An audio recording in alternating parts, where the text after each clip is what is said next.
Selamat pagi, siang, sore, atau malam, Bapak, Ibu dosen, dan juga teman-teman sekalian. Kami dari kelompok 3 Project Sistem Digital akan mempresentasikan mengenai proyek kami yang berjudul Pengembangan Sistem Analisis Spektrum Frekuensi untuk Sinyal Diskrit Berbasis Komunikasi Serial UART pada FPGA. Kelompok kami terdiri dari saya, Krisna Ananda Taryono, dengan NIM 1322409. Zahraulia dengan NIM 12240. Saya Muhammad Fadilagian dengan NIM 1322408. Dan saya Naratira Syahril dengan NIM 132238083.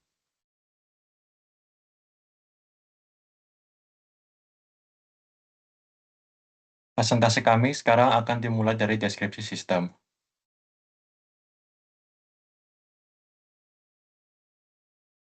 Deskripsi sistem kami pertama fungsinya itu, sistem ini tuh dikembangkan pada proyek sebagai pengolah sinyal digital berbasis FPGA. Dia bisa menerima sinyal diskrit 16 bit sebanyak 1024 sampel dari PC. Lalu diproses sinyal tersebut menggunakan FFT atau Fast Fourier Transform berbasis algoritma Cooley-Tukey Radix 2 dan menghasilkan spektrum frekuensi berupa pasangan bilangan kompleks yang terdiri dari real dan imajiner. Sistem ini bekerja untuk menganalisis karakteristik frekuensi dari sistem diskrit dengan cara mentransformasikan sinyal domain tersebut menjadi domain frekuensi menggunakan FPGA. Format data inputnya dari fisika FPGA itu pertama, representasi datanya itu ada 1024 titik sampel dari 3 gelombang sinus. Tipe datanya itu adalah signed integer 16 bit. Normalisasi dan scalingnya itu, sinyal aslinya itu dikontrol agar berdiri rentang 1 sampai 1. Dan dikalikan dengan faktor skala agar bisa direpresentasikan secara akurat dalam format biner 16 bit.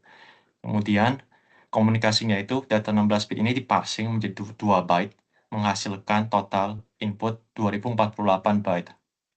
Format data output FPGA ke PC, struktur datanya itu ada 1024 pasangan bilangan kompleks yang terdiri dari real dan imajiner. Total ukurannya itu ada 16 bit real dan 16 bit imajiner, sehingga totalnya 32 bit. UART-nya itu ada 16 bit real, lalu 16 bit imajiner juga. Jadi, setiap 16 bit tersebut diparsing lagi menjadi 2 paket UART 8 bit, sehingga total data output-nya itu sebesar 32.768 bit, atau sekitar setara 4.096 byte. Pengolahan akhir di Python itu menggabungkan kembali byte-byte tersebut menjadi bilangan kompleks A plus BI. Data dihitung kemudian diplot terhadap frekuensi untuk menunjukkan spektrum sinyal FFT plot. Lokasi spektrum yang pertama ada datakan kuasa MPC. Terlihat pada gambar di sebelah kiri. Terus awalnya data masuk dari satu lalu RX di war RX. Di modul ini akan mengubah data serial menjadi byte paralel 8 bit. Lalu berikutnya ke data parser. Byte dari UART tersebut kita di sini. Karena input dari FF biasanya lebih besar daripada 8 bit, maka di parser bertugas untuk menyusun kembali beberapa bit menjadi satu paket data yang berikutnya di dual port RAM atau penyimpanan awalnya. Data yang sudah dipasang disimpan ke dalam RAM. Alamat penyimpanannya diatur oleh address book yang dikontrol oleh main controller. Berikutnya masuk ke tahap SSC. Setelah semua data terkumpul di RAM, main controller akan memberikan sinyal start untuk membuat perhitungan. Di address generator akan menghasilkan alamat datanya A atau B. Lalu data tersebut akhirnya dilanjutkan oleh algoritma butterfly SSC. Pada butterfly unit, dia akan mengambil 2 data dari RAM-nya, lalu mengambil konstanta dari pseudo-ROM-nya. Nah, dia akan melakukan operasi perhitungan yang kompleks. Ini ada feedback loop di mana hasil perhitungan itu dituliskan kembali ke dalam dua port RAM dan proses ini akan berulang berkali-kali tergantung jumlah stage dari SSD-nya. Perhitungan terakhir dilakukan pada tahap pengirimannya atau tahap output.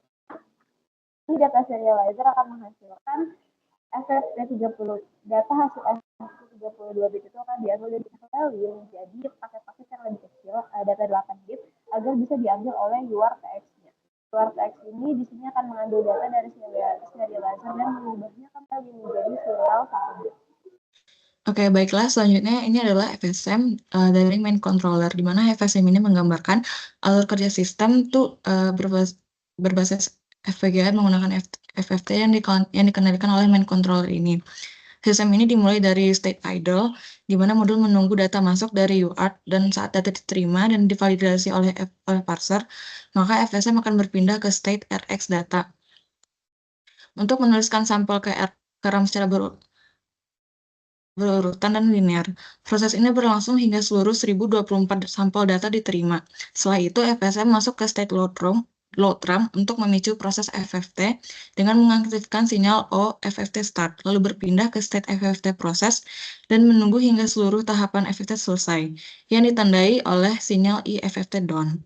Lalu setelah itu, komputasi FFT selesai, FSM memasuki fase unload, di mana hasil FFT tersebut dibaca kembali dari RAM dan dikirim melalui UART transmitter. Karena data FFT berupa bilangan kompleks, 32 bit yang setara dengan 4 byte, lalu pengiriman dilakukan per byte-nya dengan terdiri dari masing-masing, yaitu ada 3 state, yaitu state TX start, TX wait busy, dan TX wait done untuk setiap byte-nya. FSM memastikan setiap byte hanya dikirim saat UART siap yang ditandai dengan sinyal ITX ready sama dengan 1, sehingga transmisi berjalan stabil dan sinkron, dan seluruh data hasil FFT selesai dikirimkan, FSM akan kembali ke state idle untuk siklus berikutnya. Pertama-tama, kode perlu dikompilasi terlebih dahulu.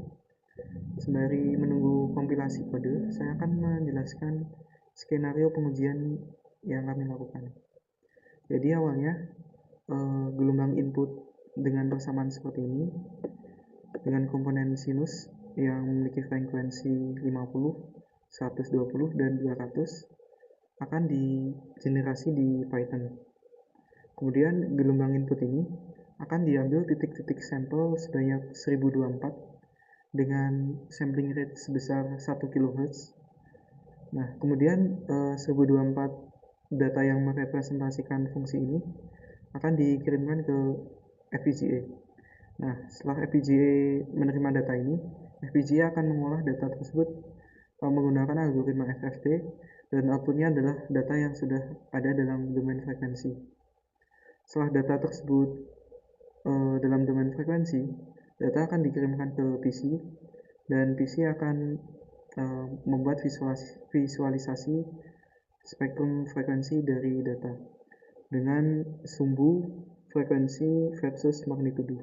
Untuk pin plannernya sendiri, kami menggunakan 3 input, yaitu RX, kemudian clock, reset, dan 1 output adalah untuk TX.